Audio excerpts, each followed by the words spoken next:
Mtazamaji, Stephen Azizi Ki, mchezaji wa Young Africans, akiwa amepaka bleach nywele zake, na ndo anatoka kwenye uwanja huu wa KMC na akiwa taratibu anaelekea alipopaki gari yake. Stephen Azizi Ki, huyo ni MVP wa msimu uliopita, anaondoka maeneo haya ya uwanja akiwa chini ya skota kubwa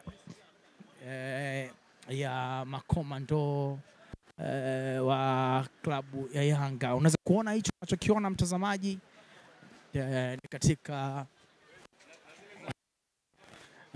namna ambavyo unaweza kushuhudia kile kitu ambacho kinaendelea na mambo mengine. Stephen Azizi Ki taratibu anaondoka maeneo haya, bila shaka hakuwa sehemu ya mchezo, na MVP ya msimu uliopita ndo huyo anaingia kwenye gari.